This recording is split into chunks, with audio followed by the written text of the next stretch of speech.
Jubilee മാന്യമായ ശമ്പളം നൽകുന്ന ഒരു സ്ഥലമാണ്. ഇപ്പൊ ഞാൻ കഴിഞ്ഞ ദിവസം ഇന്നലെ ഞാനൊരു ഗവൺമെന്റിന്റെ ഒരു ഓർഡർ കണ്ടു. ജൂൺ മാസത്തിൽ ഗവൺമെന്റ് തൃശ്ശൂർ ആസ്പത്രിയിലേക്ക് എന്റെ വാട്സപ്പിലുണ്ട്, ഞാനത് നിങ്ങൾക്ക് ഇട്ടുതരാം. ഗവൺമെന്റ് ആസ്പത്രിയിലേക്ക് കരാർ അടിസ്ഥാനത്തില് നഴ്സുമാരെ അവരാവശ്യപ്പെടുന്നു. 20,500 രൂപയാണ് ഗവൺമെന്റ് ഈ കരാർ അടിസ്ഥാനത്തില് കൊടുക്കുന്ന ശമ്പളം. 20,500. ജൂബിലി കൊടുക്കുന്നത് ഒരു വർഷം കഴിഞ്ഞവർക്ക് 32,712 രൂപയാണ്. ഇതുപോലെ തന്നെ ഇത് ഇപ്പോഴും സമരം നഴ്സുമാര് മാത്രമാണ് ചെയ്യുന്നത്. എന്റെ ഒരു ചോദ്യം, നഴ്സുമാരെ പോലെ തന്നെ പ്രൊഫഷണലായിട്ട് ജോലി ചെയ്യുന്ന എത്രയോ വ്യക്തികള് നമ്മുടെ ഈ തൃശ്ശൂർ ഡിസ്ട്രിക്റ്റിലും കേരളത്തിലുണ്ട്. നമ്മളൊന്ന് ആലോചിച്ച് നോക്കുക. ഈ നഴ്സുമാര് +2 കഴിഞ്ഞിട്ട് 4 വർഷം പഠിക്കുന്നു. ഇതുപോലെ തന്നെ പഠിക്കുന്നവരാണ് നമ്മളുടെ ഡിഗ്രി കഴിഞ്ഞിട്ട് BEdും TTCയും പഠിക്കുന്ന അധ്യാപകർ. പ്രൈവറ്റ് സ്കൂളുകളിൽ അവർക്ക് എത്ര ശമ്പളം ഉണ്ട്? ഇവിടെ പ്രൈവറ്റ് സ്കൂളിൽ ജോലി ചെയ്യുന്ന അധ്യാപകർ കൂടി ഉണ്ടാവും. അവർക്ക് എത്ര ശമ്പളം ഉണ്ട്? നമ്മളൊന്ന് ചിന്തിക്കുക. നമ്മുടെ ആസ്പത്രിക്ക് ഒരു മിഷനുണ്ട്, ഒരു ദർശനമുണ്ട്. നമ്മുടെ ആസ്പത്രി പൈസ ഉണ്ടാക്കാൻ വേണ്ടിയിട്ടല്ല. അങ്ങനെയാണെങ്കിൽ നമ്മളുടെ ആസ്പത്രിയിൽ വരുന്ന അന്യമതസ്ഥർക്ക് 30% മെഡിക്കാർഡ് നമ്മൾ കൊടുക്കുന്നത്. ഞാൻ തന്നെ ഈ 2-3 ആഴ്ചയുടെ 6 മെഡിക്കാർഡ് കൊടുത്തു. അന്യമതസ്ഥർക്ക് വേണ്ടിയിട്ടാണ്. അവരെല്ലാവർക്കും ഈ കാർഡ് കൊണ്ടുകൊടുത്താല് 30% റിഡക്ഷൻ കിട്ടും. നമുക്ക് 40 ഉള്ളൂ. അപ്പൊ നമ്മള് കത്തോലിക്കരും ക്രിസ്ത്യാനികളും മാത്രം പരിഗണിക്കുന്നവരല്ല. ഇനി നമ്മുടെ സ്ഥാപനങ്ങളിൽ നമ്മൾ നോക്കുക. നമ്മുടെ എല്ലാ സ്ഥാപനങ്ങളിലും എല്ലാ മതസ്ഥർക്കും ഉണ്ട്. നമ്മൾ മതം നോക്കിയിട്ടൊന്നുമല്ല, നമ്മള് ജനങ്ങളുടെ നന്മയാണ് നോക്കുന്നത്. അപ്പോ ഒരു വിഭാഗം ഇതിന് എതിരായിട്ട് വരികയും അവർക്ക് മറ്റു പല ലക്ഷ്യങ്ങളും ഉണ്ടോ എന്ന് നമ്മൾ സംശയിക്കണം. ഞാൻ കഴിഞ്ഞ ദിവസം ചെറിയൊരു ആസ്പത്രിയിൽ പോയി. ഞാൻ അവരോട് ചോദിച്ചു, നിങ്ങൾക്ക് എത്രയാ ശമ്പളം? അപ്പൊ അവര് എന്നോട് പറഞ്ഞു 18,000. അപ്പൊ ഞാൻ ചോദിച്ചു, എന്താ ഇവിടെ സമരം നടത്താത്തെ? എന്താ UN അവിടെ സമരം നടത്താത്തെ? അപ്പോൾ അവർക്ക് പ്രത്യേകമായ ഒരു അജണ്ട ഉണ്ട്. കാരണം തൃശ്ശൂർ ഡിസ്ട്രിക്റ്റിലെ ഏറ്റവും വലിയ ആസ്പത്രികളാണ് അമലയും ജൂബിലിയും.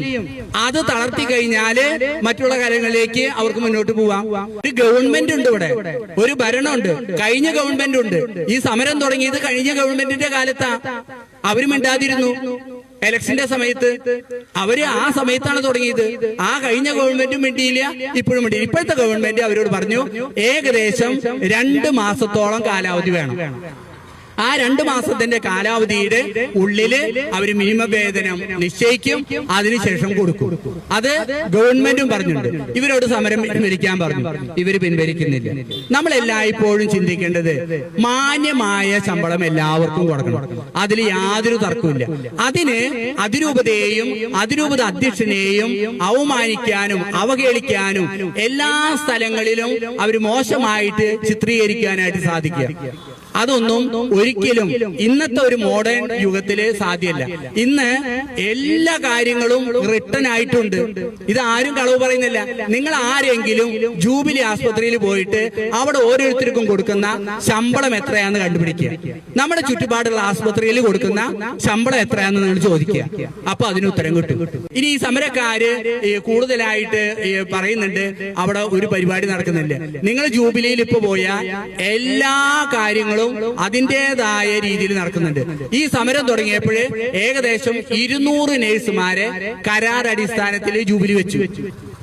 200 നഴ്സുമാര് നമ്മൾ ഇവിടെ വിളിച്ചു പറഞ്ഞിട്ടുണ്ടായിരുന്ന ഏതെങ്കിലും നഴ്സുമാരുണ്ടെങ്കിൽ അവർക്കൊക്കെ അവിടെ വരാം. മാന്യമായ ശമ്പളം അവർക്കും കിട്ടുന്നുണ്ട്. ഇനി ഈ ചെറിയ ആസ്പത്രികളിൽ നിന്നൊക്കെ ഇവരെല്ലാവരും വരുന്നത് ജൂബിലിക്കാണ്. കാരണം എന്താ? അവർക്ക് എക്സ്പീരിയൻസ് സർട്ടിഫിക്കറ്റ് കിട്ടണം, നല്ല ശമ്പളം കിട്ടണം. അതാണ് അവരുടെ ആഗ്രഹം. അപ്പോൾ ഈ സമരത്തിന് എന്തെങ്കിലും ഒരു ലക്ഷ്യം അവർക്കുണ്ടാകും. അത് കോർപ്പറേറ്റ് ആസ്പത്രികളുടെയോ മറ്റു പല ലക്ഷ്യങ്ങളുടെയോ അതെനിക്ക് വ്യക്തമായിട്ട് എനിക്ക് പറയാൻ സാധിക്കില്ല. പക്ഷേ ഇതിന് എന്തെങ്കിലും ഒരു ഹിജണ്ടമായ അജണ്ടയുണ്ട്. ആകയാല് നമ്മളെല്ലാവരും അതിരൂപതയോടുകൂടെ നിൽക്കുവാനും ഒപ്പം തന്നെ ഗവൺമെന്റ് നിശ്ചയിക്കുന്ന സാലറി എന്ന് ഗവൺമെന്റ് നിശ്ചയിക്കുന്നു അന്ന് കൊടുക്കുവാൻ തയ്യാറാണ് എന്ന് പറഞ്ഞുകൊണ്ട് അതിരൂപതയുടെ എല്ലാ തീരുമാനങ്ങൾക്കും ഒറ്റക്കെട്ടായിട്ട് നമ്മൾ പ്രതിജ്ഞ ചെയ്യുകയാണ്. 2 ലക്ഷം 6 ലക്ഷം അവിടെ പറഞ്ഞത് നിങ്ങളെല്ലാവരും ശ്രദ്ധിച്ചു കാണും. ജേക്കബ് ഏട്ടന്റെ വാൽവ് മാറ്റിവെക്കാൻ നമ്മുടെ അടുത്തുള്ള ഒരു ആസ്പത്രിയിൽ പോയപ്പോ 18 ലക്ഷം പറഞ്ഞത്, ജൂബിലിയിൽ 6 ലക്ഷം.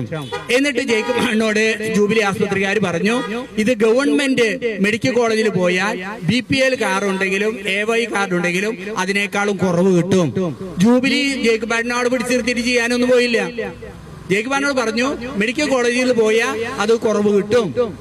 അന്യായമായ സമരമുറകൾ, അതായത് നഴ്സിംഗ് മേഖലയിലെ അന്യായമായ സമരമുറകൾക്കും അതിരൂപതയെയും അതിരൂപത അധ്യക്ഷനെയും മോശമായി ചിത്രീകരിക്കുകയും ചെയ്യുന്ന ഈ തെറ്റായ പ്രവണതകൾക്കെതിരെ ഞങ്ങൾ ശക്തമായി പ്രതിഷേധിക്കുന്നു.